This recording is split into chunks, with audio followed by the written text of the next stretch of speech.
مومن آسان راستے اپناتا ہے اپنی زندگی کے اندر اور آسانیاں لیتا ہے. ہمارے اکثر مسائل مومن کی زندگی میں مسلمان کے اس لیے خراب ہو جاتے ہیں کیونکہ اس نے ایک تو شدتیں اپنائی ہوتی ہیں، درجہ بدرجہ نہیں کر رہا ہوتا، جارحانہ پن، جذباتی روش، اور اس کے بعد پھر افراد تفرید، ادھر کے ہوں گے تو اس کے نہیں، اس کے ہوں گے تو اس کے نہیں. افہام و تفہیم اعلیٰ درجے میں فائز ہوتی ہے ایک مسلمان کی.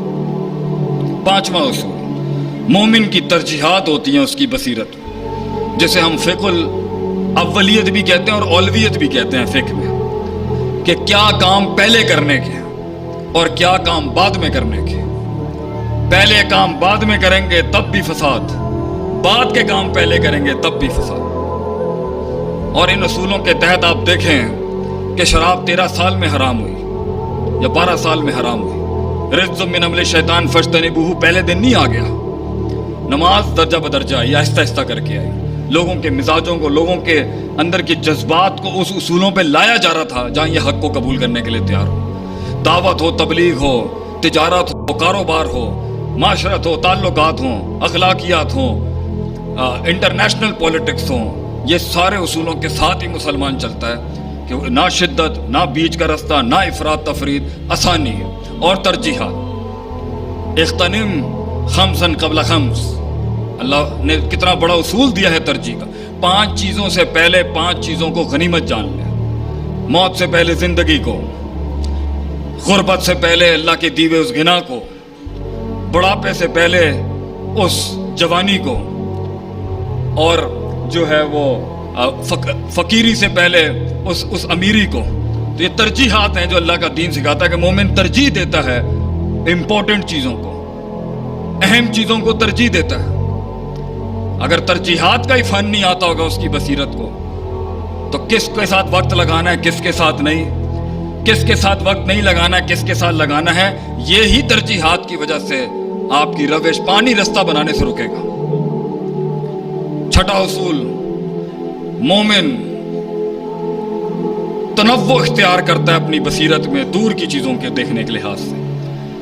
ایک ہی لکڑی سے سارے ریوڑ کو نہیں چلاتا وہ، کسی کو کچھ، کسی کے ساتھ کچھ، کسی کے ساتھ معاملہ مختلف. وضع قطع کے لحاظ سے مومن کی زندگی ہوتی. ایک ہی مزاج کو سب پر تھوپنا یہ مومن کا طرز زندگی نہیں ہوتا.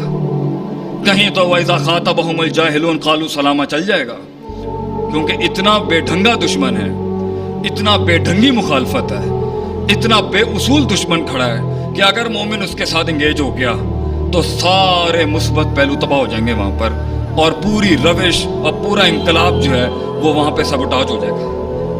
تو اللہ کہتا ہے ایسوں کے منہ نہیں لگتے. بعض کو ادفع باللتی ہی احسن کے تحت اتنا کلیجہ جگر خیر کا دکھایا جاتا ہے کہ اس کا شر ضم ہو جائے، اور کسی جگہ پہ جزاء السیئۃ بمثلھا، جتنا شر اگلے لے کے آئے ہوتے ہیں تو ادنا ترین شر استعمال کیا جاتا ہے اس کو نیوٹرلائز کرنے کے لیے، تاکہ پانی اپنا رستہ بناتا رہے، علم اپنی جگہ ڈھونڈتا رہے، فتویٰ اپنے معیار کے اوپر بغیر فساد کیے ہوئے چلا جائے. تنوع، وسعت ہوتی ہے مومن کی بصیرت کے اندر. لوگوں کو کھاتے میں رکھتا ہے وہ، ان کے کلچر، ان کے کسٹمز، ان کے عرف کو کھاتے میں رکھتا ہے وہ، ان کی زبان، ان کے مزاج، ان کے مزاح، ان کی طنز، ان کی تنقید، ان کی روش کو ان کے علاقائی حیثیتوں سے کھاتے میں رکھتا ہے وہ. جتھے اس لیے آدھا علم ہی یہ جاننا ہے کہ کیا نہیں بولنا، اور آدھا علم ہے یہ جاننا کہ کیا نہیں آتا مجھے، اور دونوں علم جمع ہو جائیں تو پھر ہمارے ایک استاد نے کہا تھا کہ جسے علم مل جائے اسے چپ لگ جاتی ہے آگے سے، کیونکہ جہالت انسان کو سکھاتی ہے کہ میں نے تو اول ہی نہیں آندا زندگی جین تھا، انہیں تو میں جاننا ہی کچھ نہیں. مومن ایک غلطی کے اوپر دوسری غلطی کرنے والا نہیں ہوتا، ایک غلطی کے اوپر دوسری بڑی غلطی نہیں کرنے والا ہوتا. اتبع السیئۃ الحسنہ، ایک برائی کو، ایک گناہ کو نیکی سے دھوتا ہے، پھر ایک غلطی کو ایک بڑے خیر سے دھوتا ہے، پھر ایک بھنڈ کے اوپر دوسرا بڑا بھنڈ نہیں، اصلاح کرتا ہے اس چیز کی. مومن کی بصیرت یہ ہوتی ہے کہ وہ مسائل کو جڑوں سے پکڑتا ہے.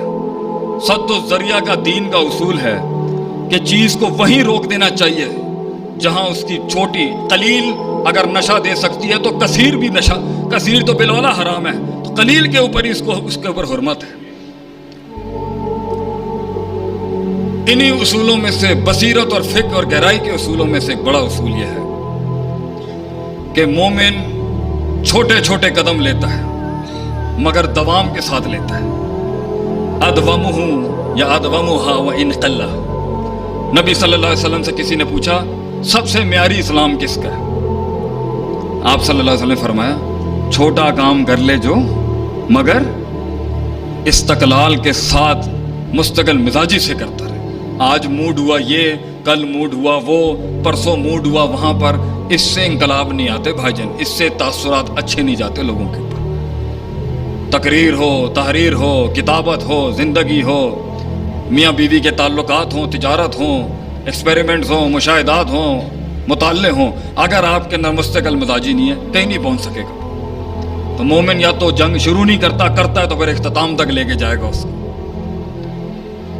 انہی اصولوں میں سے ایک اصول یہ ہے کہ مومن خیر اور شر کا موازنہ کرنے والا ہوتا ہے۔ حالات میں خیر اور شر کا موازنہ 24 گھنٹے چل رہا ہوتا ہے اس کے دماغ کے اندر، کیونکہ اسی کے ساتھ زندگی وسعت اختیار کرتی ہے، اسی کے ساتھ تعلقات بنتے ہیں، اسی کے ساتھ دشمن دوست بنتے ہیں، اسی کے ساتھ لوگ قبول کرتے ہیں کہ یہ چھوٹا سا شر دے کے پورا خیر اڑا کے نہیں پھینک دیں گے۔ یہ چھوٹا سا شر دیکھنا کسی میں اور اس کی پوری خیر کو سائیڈ لائن کر دینا، بالکل کھاتے سے باہر کر دینا، یہ کوئی دینی روش نہیں، یہ کوئی دینی بات نہیں ہے، یہ کوئی ایمان والی بات نہیں ہے۔ ہاں کہیں چھوٹی سی ایک غلطی اتنی فحش ہوگی کہ اس کے اوپر پورا چٹھا ہی اس کا خراب ہو جائے، لیکن کلی لحاظ سے قاعدہ یہ نہیں ہوتا۔ بڑے شر کے ساتھ چھوٹا خیر چلتا ہے تو کہیں کوئی چیز صورتحال بناتی ہے۔ بصیرت۔ آپ صلی اللہ علیہ وسلم نے حتیم نہیں بنایا، کیوں نہیں بنایا؟ کیونکہ ایک قبیلے سے جنگ کی دھمکی تھی۔ تو میں پوچھا لگانے کو بھی مل جائے بیت اللہ کا تو آج یہ ممبر چھوڑ کے وہاں پر چلا جاؤں، اگر یہ نوکری مل جائے کہ بیت اللہ کا پوچھا لگانا ہے تو تعمیر ہو بیت اللہ کی، ہماری جان بھی لگ جائے اس کے اوپر، لیکن حتیم روک دیا گیا کیونکہ شر بڑا کھڑا ہوا تھا۔ صلح حدیبیہ پر آپ دیکھیں 10 سال کا سیز فائر مل رہا ہے مسلمانوں کو۔ ہم میں اتنا دم تھا، ہم میں اتنا حسن تھا، ہماری بات میں اتنی گہرائی تھی، توحید میں اتنا جلال تھا کہ ہم ثابت کر سکیں کہ 2 بھی نہیں ہو سکتا اور 0 بھی نہیں ہو سکتا۔ ہم خلقوا من غیر شیء ہم الخالقون، یہاں سے دہریت کو اڑا سکتے تھے اور وہاں سے اڑا سکتے تھے۔ اگر 2 ہوتے تو لفسد آتا، تو گھر کے 2 باپ نہیں ہو سکتے، ملک کے 2 حاکم نہیں ہو سکتے، تو کائنات کے 2 خالق کیسے ہو سکتے ہیں؟ ہم جانتے تھے کہ ہم اپنا حسن بیچ سکتے ہیں بازار کے اندر، بس ہمیں مارنے کی ضرورت ہی تھی۔ یہ پروپیگنڈے کیوں چل رہے ہیں آج مسلمانوں کے خلاف؟ کیوں اتنے بلین ڈالر لگائے جا رہے ہیں صرف ہمیں گندا کرنے کے لیے؟ کیوں؟ کیونکہ وہ جانتا ہے ہم کیا، ہم نہیں جانتے ہم کیا تھے اور ہیں۔ ہم دم نہیں جانتے اپنا، ہم نہیں جانتے کہ صرف لاٹھی رکھنی تھی موسیٰ علیہ السلام نے، 12 منہ اللہ نے کھولنے ہوتے ہیں۔ وَمَن يَتَّقِ اللَّهَ يَجْعَل لَّهُ مَخْرَجًا، اللہ نے کرنا ہوتا ہے۔ وہ 4 دروازے جب بند ہو جو 5واں کھلنا ہوتا ہے۔